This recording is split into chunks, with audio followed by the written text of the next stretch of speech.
りがとうございます。まず1曲目に聴いていただいたのが NMB48 の最新シングル「床の間星座娘」を聴いていただきました。 NMB48 としてはデビューから毎年沖縄国際映画祭に出演させていただいていて、今年も沖縄に来ることができてとても嬉しいですし、大変光栄に思います。本当にありがとうございます。ありがとうございます。4日間楽しみながらしっかりと盛り上げていきたいと思いますので、どうぞよろしくお願いします。よろしくお願いします。ありがとうございます。それでは皆さんにもう1曲聴いていただきたいと思います。ミュージックスタート。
ありがとうございました。ありがとうございました。普段はね、沖縄のバスライドをやってらっしゃる方々アイドルですよ。だったら沖縄のバスガイドレベル高いですよ。違います。今年はつけない。はいはい。来て盛り上げてくださってるんですよ。はい、ありがとうございます。ありがとうございます。ね、身長も揃えていただいて。本当ですね。たまたまです。これは誰が受け答えをしてくれるはる。じゃあ私はキャプテンの小島かりです。小島ちゃん、はい。ありがとうございます。小島さんも固定のファンがね、ワンフーっていうんですよ。業界用語ではね。ワンフー。はい。そういう時はね、この業界ではそうですねって言えば大体通じますから。そうです。ぼーっと言ってんじゃねえよ。あれ出た。チコちゃん出た。若い子に。若い子に。生々しいチコちゃんの声めっちゃ低いっすね。めっちゃ声低い。そうなんですけど、西川きよし師匠は実際にあの声を僕が出してると思ってありますから。そう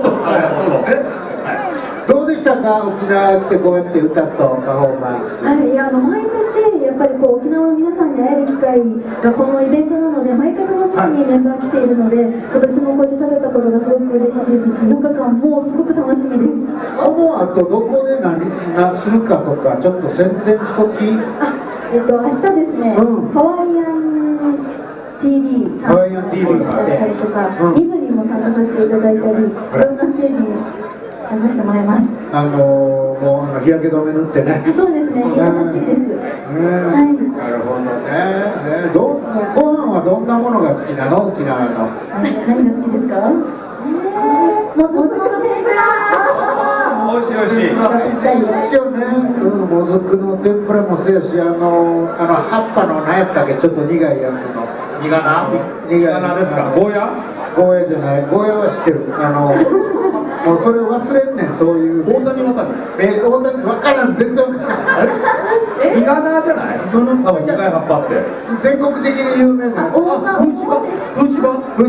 もうごめん、もうわからん。こんなんもあるしね、もう何でも美味しいですからね。ご飯が一番楽しみにしてくれる4日間沖縄にいるから結構毎晩多分沖縄のいろんなお店行くのが楽しみだと思うんですよね。ぜひね、ヤギを食べて帰ってくださいね。もうトラウマです。数年前にどんな食べ方した？沖縄でロケの時にヤギ汁が出てきて、どういうものか全く知らずに飲ませていただいたんですけど、口の中が牧場に仕上がりました。そうでしょう。そうなあれ刺身もあるけど、お祝いの時に食べるんでしょ。家建てたりとかするとみんなでヤギを食べるんですけど、ヤギ汁の匂いがきつくて、ラグビー部の靴下をかきながらご飯食べてるみたいな気がするもんね。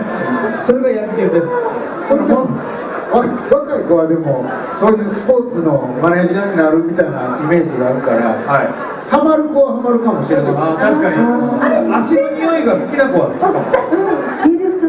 一人いました。私は足の匂い嗅ぐの好きなんですよ。しかも疲れてる方の足の匂い嗅ぐと。疲れてる人の足の匂い嗅ぐのが好きなんですか？ちょっと一回話し合いしない？意外なね、意外な好みで。酸っぱい香りね、疲れる方が酸っぱいものがするじゃないですか。香りも。何真面目に答えてるの？ささんがカミングアウトしなくていいんですよ。ポジティブな発言ありがとうございます。はい、わかりました。皆さん、今回も大いにもう各所で張り切ってください。ありがとうございました。